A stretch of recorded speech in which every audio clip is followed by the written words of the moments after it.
impeachment complaint kay VP Sara Duterte, maaari ngang mabasura. Sayang ang maleta. O ito, panoorin po natin ang paliwanag po dyan ni Atty. Torion at tungkol din po sa ICC warrant ni Senator Bato de la Rosa. Ito ang video. It is a legal possibility. It is a legal possibility if one will file a motion to strike out the impeachment complaint. That is a legal possibility, but I do not want to impose my opinion upon our good senators. Diretso po sa ICC agad itong si Senator Bato, hindi mawawala po yung ano, sir, yung sinasabing ang ICC ang court of last resort or court of last resort at mawawala din yung issue ng o yung principle of complementarity kung saan sinabi nga ni late Senator Miriam Defensor Santiago, sabi niya rito quote and quote, it acts only in exceptional cases where a court has failed to bring justice because that court is unwilling or unable to investigate and prosecute those who have the highest responsibility for the most serious crimes of concern to the international community. Hindi pa nga natin alam, may naisang pa bang kaso dito? Wala din tayong narinig na reaksyon na mismo ng Korte Suprema na sinasabing hindi namin kaya yung ilitis, diretso na yan sa ICC attorney. Sana yan din. Kasi na-discuss din namin doon na di ba nagpadala na yung CIDG ng subpoena? Pero binawi. Kasi that goes into the investigation daw of the AJK killings. Then, pwede nating ma-argue, and we in fact argued, na yung pagpadala ng subpoena, even if binawi, we already exercise now our jurisdiction on the matter. No, it may be argued, it can be argued now in the ICC, that since the Philippine National Police has taken cognizance of the case, then ICC must respect the principle of complementarity. Kasi nga, noon, wala naman talagang kaso na pinail dito sa Pilipinas. Totoo yan. Pero ngayon, meron ng investigation na ginagawa. So, it can be argued that based on the principle of complementarity, that the Philippines is now exercising jurisdiction on the AJK. Maganda rin yan kasi kung merong kaso dito sa Pilipinas, I'm very sure haharapin namin yan ni Senator Bato de la Rosa. No? We will file counter affidavit, we will answer it basta dito sa Pilipinas. Kasi mga Pilipino tayo, may batas tayo, working yung ating Philippine judiciary, healthy yung ating prosecutorial system. Bakit pa tayo doon sa malayo masyado na bansa? ICC pa more. Hindi na nga tayo miyembro doon. So kailangan i-follow natin yung principle of complementarity. Since we are now exercising jurisdiction, then ICC should take a hands-off approach on the case. Opo. Maging yan po ba, attorney, yung masyadong matagal bago nagkaroon ng investigasyon ukol dito, halimbawa kung talagang iuusad po ng ating mga law enforcer yung pag-iimbestiga dito sa sinasabing EJK dito kay Senator Bato, maaari may itong questionin din sa korte po kasi doon sa ICC warrant, way back noong siya pa ay Chief of Police ng Davao City, iniuog na yung kanyang kaso. Well, that's one of the grounds, pero as a general rule kasi, pag crimes against humanity,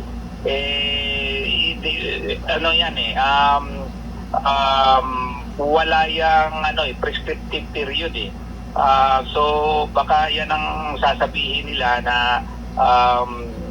argument din. Pero of course, if we will we will handle the case, that's one of the reasons also that we will cite. But we should take note that under both international law and domestic Philippine law, crimes against humanity, war crimes do not prescribe.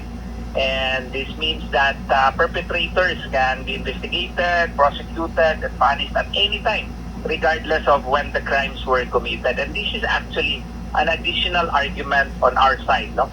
Kasi nga po, the Philippines can always exercise jurisdiction insofar as AJK is concerned, simply because of the fact that these crimes, no, these crimes against war crimes, genocide, crimes against humanity, does not prescribe. Meaning, maski kailan pa ito na na gawa o ilang taon na ang lumipas, hindi yan siya magpe-prescribe kung mag-fall talaga siya under crimes against humanity at hindi doon sa mga individual crimes concerned. No?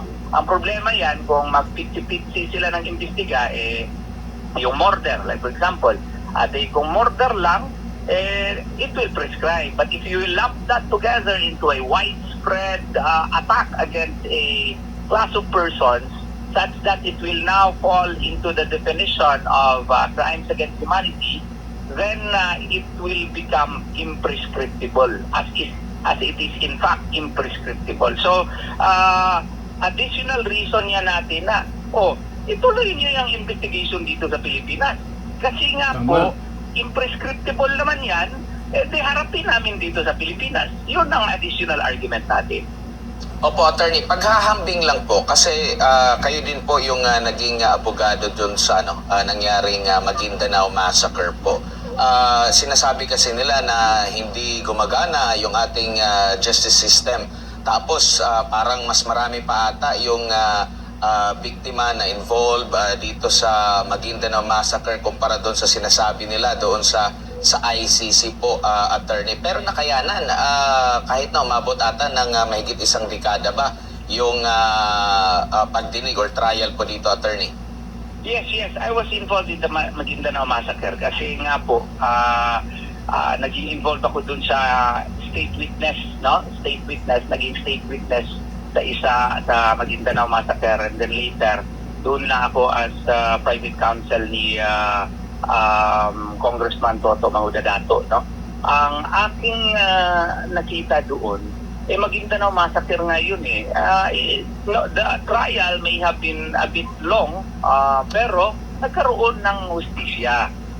The accused were given the chance to prove their defenses in court. They were able to cross-examine all the witnesses, but the judge found out that they were really guilty as the evidence against them were overwhelming. So, and the requirement of proof beyond reasonable doubt was reached. So, nagkaroon ng hustisya. At ngayon, pending yung kanilang mga apelasyon ng ibang incident nandun sa Court of Appeals, ang iba nandun sa Supreme Court. But then again, justice was achieved. So, kung posible yun sa Maguindanao Massacre, how much more sa yung alleged AJK incident dito sa Pilipinas. So, i-file nila dito, ipatuloy yung investigation and we will beat them. Opo. Attorney, si Jay po ulit ito. Si Senator Bato, kung makukumpirma po ninyo, ay nandito po sa Pilipinas at wala po sa abroad. Well, I'm certain na nandito siya sa Pilipinas kasi ilang beses na niya sinabi sa akin at ilang beses na rin sa media na hindi alis sa Pilipinas yun. Fake news pala yun. Sinasabi na sa ibang bansa. Simply because of the fact na nung May 11, nakita naman natin yung intention talaga ng NBI na dakpin talaga siya. Pumasok pa nga sa Senado in the morning binugbog pa nga yung mga empleyado ng mga Senate employees Anong ibig sabihin nun? They really had the intention to arrest Senator Bato de la Rosa, even if the warrant of arrest had not yet been confirmed before Philippine court, even if they did not secure a Philippine-issued warrant of arrest. That already involves deprivation of liberty, and if it involves deprivation of liberty, it is the function of the judiciary to know whether or not due process was observed, because under the 1987 Constitution, no person shall be deprived of life, liberty, or property without due process of law. So, kaya, he is making himself unavailable. Sino bang gusto na takpin ka lang kaagad, hindi ka bigyan ng day in court, dadalhin ka sa Netherlands? Ito i-emphasize ko rin ang sabi kasi, he was given due process in the preliminary investigation nila doon, secret. Wala kang chance to defend yourself. You are not even given the chance to file your own counter affidavit. You do not even know that there is already an investigation against you until the warrant of arrest is even a secret. It is, It is under seal. So, how can you say that there was due process? ang due process mangyayari after na madakip ka. Parang si Tatay Digong, kawawa si Tatay Digong dun. Halos nga pagpirma ng kanyang signature, hindi na nga masyado klaro.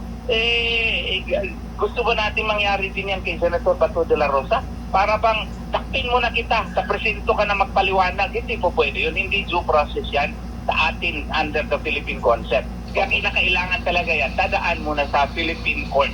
Opo. Attorney, nag-convene na po yung Senate Impeachment Court. Ito na. Ngayon, absent po si Senator Bato de la Rosa. Gaano ho ba kalaki ang papel niya kung sakali man dyan po sa Senate Impeachment Court? Well, kung kinakailangan, I think you will consider appearing. No? Pero as of now, siguro sa tingin niya, nagmamasid naman yan sigurado ako sa TV, no?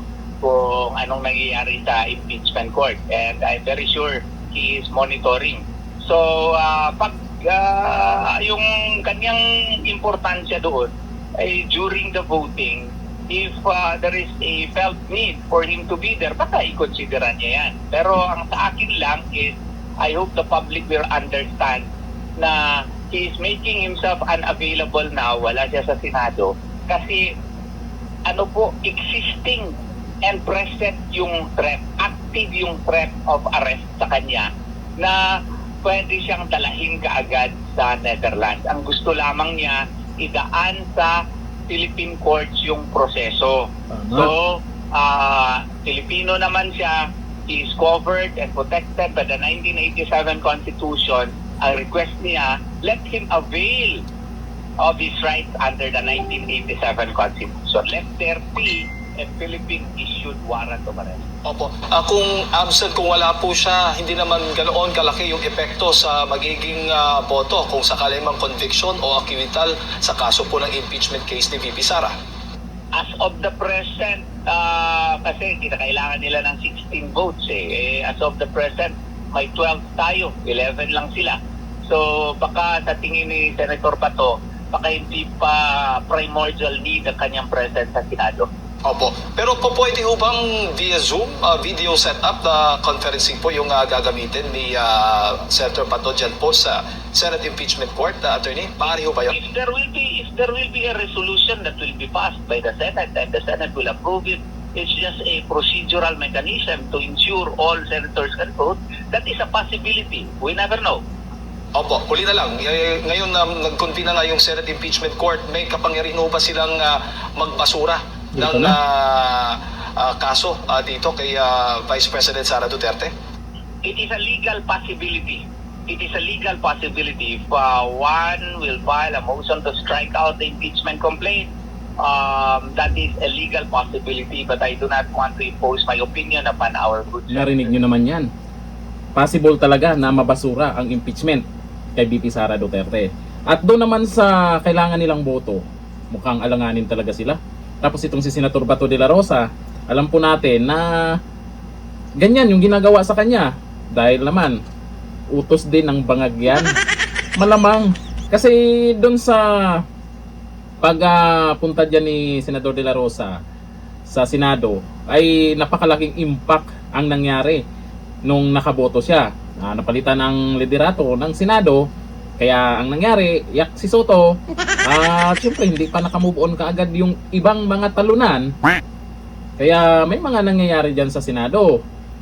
Malaki yung pagbabagong mangyayari dyan, lalo sa impeachment na alam naman natin, yung kakampi ni VP Sara dyan ay nasa majority na. Kaya sa ngayon, ay mukhang kampante yung mga supporters ni VP Sara, ha? Kasi si Senator Cayetano na ang Senate President dyan. Mukhang natatakot sila dun sa panahon ni Soto. Dahil alam naman si Soto, galing-galingan talaga. Kahit papano, doon sa mga nagsasabi na itong si Senator Bato de la Rosa ay tumakas, nagtatago, hindi nyo lang talaga kasi maintindihan. Si Senator Bato de la Rosa, handa niyang harapin yan kung yung warrant na yan ay warrant ng ating bansa, hindi ng warrant ng ICC. Gusto lang naman ni Senator Bato de la Rosa idaan dito sa Philippine Court. Gumagana pa naman ang korte natin. dito sa mangyayaring impeachment trial kay VP Sara Duterte, pag hindi mapa-impeach si VP Sara diyan sa Senado, sabi nga ng isang dating senador, tapos na ang boxing. Si VP Sara na ang magiging pangulo. Lagot kayo. Hanggang dito na lang. Thank you. Bye-bye.